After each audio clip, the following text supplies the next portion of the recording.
หลายเดือนบ่หลายปีบ่มันก็เว้าบ่ได้เนาะแม่นขึ้นกับคนสองคนที่เฮาร่วมกันเข้าใจกันแหละก็โอเคแม่นทุกอย่างไวหรือซ่ามันก็ขึ้นอยู่กับคนสองคนเนาะที่ว่าคุยกันเนาะต้องจำกัดบ่ต้องเอาผู้บ่าวทางใดนี่ก็บ่จำกัดเป็นจังใดเอาทางใดก็ได้เบิดแม่นบ่แม่นโคตรแต่เข้ามา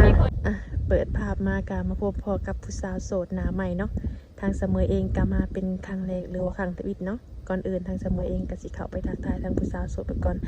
สบายดีเด้อสบายดีโดยสบายดีเนาะก่อนอื่นทางเสมอนี่ก็สิขออนุญาตถามชื่อเนาะชื่อว่าจังใดก็สบายดีถ้าซื้อหลาน้อยโอ้ชื่อสาวหลาน้อยอายุจักปีแล้ว25ปีอายุเพิ่น25ปีอยากถามว่าปัจจุบันเคยแบบว่าเคยสร้างครอบครัวป่ะบางทีผ่านมายันะงบ่เคยผ่านการสร้างครอบครัวมาโอ้เป็นผู้สาวโสดแม่นปัจจุบันนี่ไปเฮ็ดเวียกงานหยังซะเฮ็ดเวียกอยู่โรงงานโอ้สาวโรงงานที่นี่เนาะจังว่าขาวปล่อยเลยอยู่เนาะเฮ็ดงานหยังก็คอยอยากถามโรงงานคอนกรีตไปเฮ็ดโดนแล้วบ่ก็ได้2ปีโอ้ก็ถือว่าพอสมควรอยู่เนาะโดยเงินเดือนเท่าใดก่อนเงินเดือนเริ่มต้น2 ล้านปลายโอ้2 ล้านปลายก็ถือว่าโอเคอยู่เนาะก็ถือว่าโอเคอยู่ประเทศทางเจ้านี่มีญาติพี่น้องหลายคนบ่จักคน2 คนแต่ว่าต่างคนหรือว่ามีเอื้อยหรือมีอ้ายมีอ้ายแต่ว่าอ้ายสร้างครอบครัวแล้วไปหาเงินโอ้ต่างคนต่างมีภาระต่างคนต่างไปหน้าที่เนาะอาศัยอยู่กับแม่2 คนตลอดนี้โอ้พ่อมันไปใส่พ่อเสียโอ้ทางเจ้าก็คือต้องหาเงินเลี้ยงแม่โอ้ก็คือทางเพิ่นนี่เป็นเสาหลักกับว่าแม่เนาะทั้งแม่ทั้งอ้ายเพิ่นมีลูกมีเต้าแล้วบ่มีแล้วแต่ตอนนี้แม่เลี้ยงหลานน้อยหลานก็ได้2 ปีปลายอ๋อโดยก็อยากถามเนาะทั้งเจ้าอยู่บ้านไหนก่อนโอ้สวรรค์เขต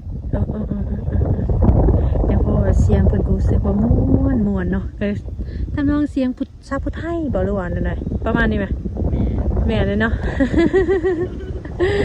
สาวผู้ไทยเด้อเนาะโอ้ยเนาะในกรณีออกมาในมื้อนี้เนาะออกมาให้นักสัมภาษณ์คิดอยากเปิดใจบ่คิดอยากเปิดใจเป็นจังได๋ผู้สาวงามปานนี้บ่มีบ่ผู้บ่าวเนาะมาจีบหั่นนะ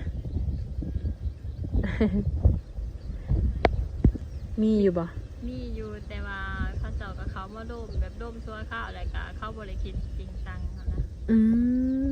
เป็นอะไรเนาะแปลว่าคือความหมายบางเทื่อเพิ่นเข้ามามาหยอกมาแซวแต่ว่าบ่ได้ว่าสิมาจริงจังอีหยังหั่นบ่แม่นก็เลยบ่ได้มีคนของใจซ้ำแม่นโสดในการที่ออกมาให้ทางสามเมยสัมภาษณ์นี่เนาะต้องจำกัดบ่ต้องเอาอายุผู้บ่าวซ้ำใดอันนี้ก็บ่จำกัดขอแต่คนร่วมกันแล้วแบบมีความจริงใจเข้าใจกันซ้ำนี่ก็พอแล้วบ่จำกัดอายุโดยในการที่คบหาดูใจเนาะสิเอามาเป็นสู่เป็นแฟนนี่นะเฮาต้องสิว่าจังได๋ใช้เวลาโดนบ่ในการสิเป็นสู่เป็นแฟนกันนี่นี่ก็คาดเดาบ่ได้เป็นกับคน2 คนที่แบบเฮาสิร่วมกันหากันเฮาเว้าเข้าใจกันก็สามารถร่วมกันได้เป็นแฟนกันได้โดยเฮาสิว่าหลายเดือนบ่หลายปีบ่มันก็เว้าบ่ได้เนาะแม่นขึ้นกับคน2 คนที่เฮาร่วมกันเข้าใจกันแหละก็โอเคแม่นทุกอย่างไวหรือซ่ามันก็ขึ้นอยู่กับคน2 คนเนาะที่ว่าคุยกันเนาะต้องจำกัดบ่ต้องเอาผู้บ่าวทางใดนี่ก็บ่จำกัดเป็นจังใดเอาทางใดก็ได้เบิดแม่นบ่แม่นโคตรแต่เข้ามามีคนเข้ามาเนาะทางใดก็บ่จำกัดเนาะสิอายุก็คือว่าแหละก็บ่ได้จำกัดคือกัน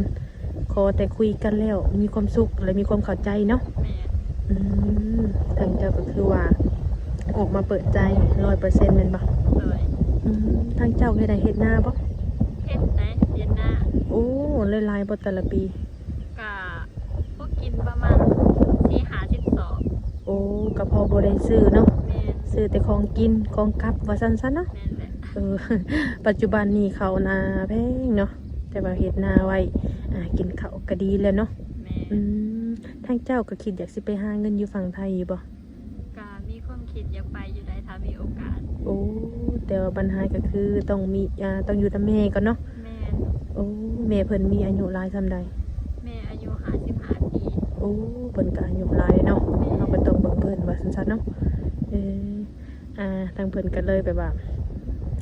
ต้องหาเงินเลี้ยงแม่ก็ว่าแม่นเนาะถ้าว่ามีหนุ่มใดสนใจก็สามารถทักมาได้เด้อเนาะทางผู้สาวโสดเพิ่น แบบคือทางเจ้านี่เนาะแบบว่าสมมุติคือทางฝ่ายชายผู้บ่าวนี่นะเขาเพิ่นเห็นคลิปนี้นะแล้วเพิ่นอยากสักส่วนไปเที่ยวอยู่ฝั่งไทยแบบนี้ไปได้บ่ ไม่ได้ ก็ไปได้อยู่เนาะ แม่น โอ้กะกะขอโทษขอไฟ FC เด้อเนาะเพราะว่าทางเสมอนี่นางก็มีลมแน่1มามีลมมี2มาคือรถผ่านหลายเนี่ยเนาะเพราะว่าช่วงนี้กะเดือนอาจสิเข้าเดือน12ไงเนาะลมพัดเนี่ยกะสิเริ่มหนาวแล้วล่ะ บร เนาะ รยากาศธรรมชาติ แม่น2มาก็คืออยากได้คนอีหยังคนเคียงข้างอะไรเนาะยามหนาวเนาะอยากได้บ่เลย อยากได้ อยากได้เนาะสิเป็นหนุ่มทางใดก็มาลุ้นกันเลยถ้าว่าทางคอมเมนต์ทางเสมอสิบ่ได้แจกเนาะสิแจกแต่เพิ่นทักเข้ามาเนาะทั้งสาวโสดนี่เพิ่นมีหยังแหน่แจกหนุ่ม มีแต่ได้เด้อ ๆมีแต่ไลน์บ่โอ้โอเคทางเสมอเองก็สิเอาไลน์ผู้สาวโสดเพิ่นไว้แจกหนุ่มๆนะ มักผู้บ่าวนิสัยแบบใด เป็นคนที่แบบว่าเทคแคร์เอาใจเป็นนิสัยแบบคนถามผู้ใหญ่หนะพวกนี้เหงาหลายเกินไป โอ้ทุกคนเนาะก็อยากได้คนที่แบบว่าเขามาในชีวิตก็อยากได้คนที่ว่าจริงจังแล้วก็จริงใจแล้วก็เทคแคร์คือจะเว้าเลยเนาะ แม่น เพราะว่าเอาคนที่แบบว่ามีค่อนข้างมีอายุนี่ก็ดีเขาว่าเนาะ แม่นเพราะว่ามักผู้ชายที่เป็นแบบผู้ใหญ่ อืม เอาใจค่ะแผ่ผู้ชายเอาใจ บ่แม่นว่าใหญ่จะโตเนาะใหญ่ไปทุกอย่างตัวสั้นๆเนาะ เลย เอาบางคนเนาะใหญ่แต่โตแต่ว่าใจน้อยแม่นบ่เลยก็มีหลายกรณีแบบนี้นะเนาะแต่ว่าทางเจ้านี่ก็คือแบบมักผู้ชายแบบว่าเทคแคร์เอาใจอะไรเนาะแพ้ผู้ชายเอาใจทุกคนมันก็ต้องแพ้อยู่แล้วแม่นบ่ แม่น เนาะก็คือว่าทางเพิ่นนี่เปิดโอกาสให้สิเป็นหนุ่มทางใดก็สามารถทักมาได้สมมุติว่าทางผู้บ่าวนี่นะน้องล่ะเพิ่นเคยผ่านการแต่งงานมาแบบนี้ฮะนะแต่เพิ่นมีลูกมีเต้าแล้วแบบนี้ฮะนะทางเจ้าไปเป็นผู้สาวโสดบ่เคยผ่านการแต่งงานก็สิล่มได้บ่ ได้ได้ ได้แม่นบ่ แม่น โอ้ก็บ่ได้ติเด้ บ่ตีพอบพ่อสิว่าแยกลูกเต่าเขาคือกัน ลูกเพิ่นก็คือลูกเฮาเลยเนาะ แม่น คนเฮาเนาะก็คือว่าเขาแหละหักเพิ่นหักพ่อก็ต้องหักลูกเขาแม่นบ่แหละ แม่นทุกคนต้องมีการแลกเปลี่ยนเฮาเบิ่งลูกเขาและให้เขามาเบิ่งแม่เฮาสินะช่วย โอ้ กัน แม่นมันคือเจ้ามีเหตุผลได้เพราะว่าทางเจ้าก็ต้องมีแม่แม่นบ่แหละที่ต้องเบิ่งแม่นบ่ แม่น ถ้าเฮาสิรับคนที่แบบว่าเพิ่นมีลูกเฮาก็ต้องเบิ่งลูกคือเจ้าเว้าเลยเนาะ แม่น โอ้ก็ถือว่าดีเด้อนี่เนาะมักไปเล่นไปเที่ยวอยู่บ่ พ่อบ่ค่อยไป เป็นจังได๋ เพราะว่าหนึ่งมาแล้วบ่มีคนอยู่นำแม่และสองมาเฮาเป็นเสาหลักของครอบครัวเฮาอาศัยแบบว่าหาเงินหลายกว่า คันเฮาจะเอาเงินส่วนนั้นไปเล่นไปเที่ยวมันก็เป็นไปบ่ได้เนาะ แม่นแหละเพราะว่าเฮาบ่มีผู้ชายที่แบบว่าสิมาเป็นเสาหลักของครอบครัวให้เฮา ถ้าว่ามีผู้ชายเนาะเพิ่นพร้อมสิเบิ่งแยงเจ้าและพร้อมให้เจ้าปิดใจกับเพิ่นแล้วเพิ่นสิมาดูแลเจ้าก็พร้อมอยู่บ่ พ่อ พร้อมแม่นบ่ แม่นเพราะว่าแม่เฮาก็อายุหลายแล้วสินะ เพิ่นก็อยากได้ลูกเคยเด้เนาะ แม่นเป็นคนเกี่ยวเขาวสวย แม่นช่วงนี้ก็เป็นช่วงเก็บเกี่ยวบ่แม่นพี่น้องเอ้ยเนาะแต่ว่าถ้าเสมอนี่ก็ห่างเกินการถ่ายคลิปโดนเติบมื้อนี้มีโอกาสแล้วเข้าแล้วก็เลยมาถ่ายสาวโสดหาสาวโสดให้หนุ่มๆมาเลยเนาะก็คือว่าทางเพิ่นนี่ก็ต้องการคนที่แบบว่ามาซอยมาเป็นเสาหลักของครอบครัวอีกวัน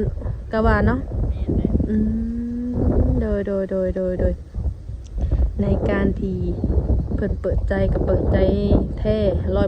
100%เลยบัดนี้คือทางภายซ้ายเพิ่นอยากมาลิ้นมาเที่ยวมาหาแบบนี้หั้นนะมาได้บ่ ได้ มาได้แม่นบ่ แมน แต่ต้องนัดกันแม่นบ่ แมน เนาะต้องนัดก่อนสิมาหาต้องบอกก่อนว่าไอายสิมาหาเด้อสิมาเยี่ยมยามมาลิ้นมาเที่ยว แมน ก็ต้องบอกก่อนเนาะ ต้องนัดก่อนว่าเบิ่งอีกตามหนึงมาเฮาเป็นเฮ็ดเวียกอยู่โรงงานแน่ว่าเฮาสิมีเวลาว่างพอบ่สินะสิให้เขามาหาสินะ แม่นแต่สิ่งสำคัญก็คือว่าให้เนาะเฮาต้องนัดกันก่อนคันบ่นัดกันนี่ก็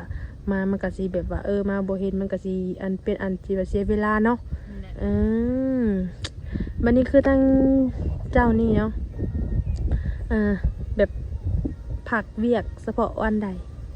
เฉพาะแต่วันอาทิตย์ โอ้เสาร์วันอาทิตย์แต่มื้อนี้ก็คือไปเวียกบ่หรือว่าใด มื้อนี้อันขอเพิ่น ๆโอ้ขอบเพิ่น นั่นแหละ ขอบเพิ่นออกมาเนาะ โดย ก็เลยออกมาทางผู้สาวโสดเพิ่นก็ปู้เนาะขอบออกมาคักแน่เพื่อสิมาเปิดใจนำสาวเมยเพื่อไปหาอันผู้บ่าวเขาเลยเนาะผู้บ่าวสูบยาเด้มักบ่ ได้เบิด ได้อยู่บ่ โดย โอ้ทาง FC ของสาวเมยก็มีสิทธิ์หลายคนอยู่เด้อเนาะเพราะว่าบางคนทางกรณีทางสาวเมยเองก็ถ่ายคลิปหั่นนะส่วนหลายเพิ่นน่ะสิว่าบ่มักเด้อผู้บ่าวที่ว่าสูบยาแบบนี้นะก็คือทางเจ้านี่ได้เนาะ ได้เพราะว่าคนเฮามันเลือกบ่ได้เด้ เนาะ ขอจะเป็นคนดี แม่นคน เนาะ เป็นคนดีคนจริงใจแหละพอแหละโอเคแหละซ้ำนะ เรื่องสูบยามันก็เป็นเรื่องธรรมชาติเนาะ แม่น เฮาสิไปหามกีดกันเขาเจ้าก็เป็นไปบ่ได้หรอกเนาะ นั่นแหละ กินเหล้ากินเบียร์ได้ซะ กินเหล้ากินเบียร์ก็โอเคเพราะเฮาเองก็มาม่วนคือกัน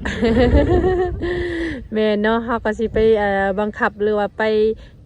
จำกัดทุกอย่างมันก็เป็นไปบ่ได้เนาะ แม่น เพราะว่าสมัยนี้มันก็เป็นสังคมยุคใหม่แล้วเนาะเฮากินพอประมาณนั่นแหละก็จะไปกินเกินว่าซั่นๆเนาะ แม่นทุกคนต้องมีสังคมสินะ แม่นแต่ว่าสังคมมันแตกต่างกันหรือว่าอะไรเนาะทุกคนเนาะก็บ่เป็นหยังแต่ทางสาวเมยเองก็สิบ่เว้าระยะห่างแล้วพ่อแม่พี่น้องเอ้ยเนาะก็สิให้ทางสาวโสดเพิ่นก็ไปพักผ่อนแล้วเพราะว่าท่านได้กินข้าวเที่ยงใช่ปะจักเนี่ย แม่น อันนี้เนาะ พอดีทางสาวโสดเพิ่นก็ท่านได้กินข้าวเที่ยงจึงได้เฮาก็สิได้ขอตัวปิดคลิปเนาะเพราะว่าทางสาวโสดเพิ่นก็สิได้ไปกินข้าวซองมาก็คือถ้าว่าคำถามใดทางเสมอบริถามก็ให้ทางหนุ่มๆเพิ่นทักทายเข้ามาหาทางสาวโสดเองเด้อเนาะก่อนอื่นทางเสมอเองก็สิขออนุญาตปิดคลิปก่อนเนาะโดยสบายดีเด้อโดย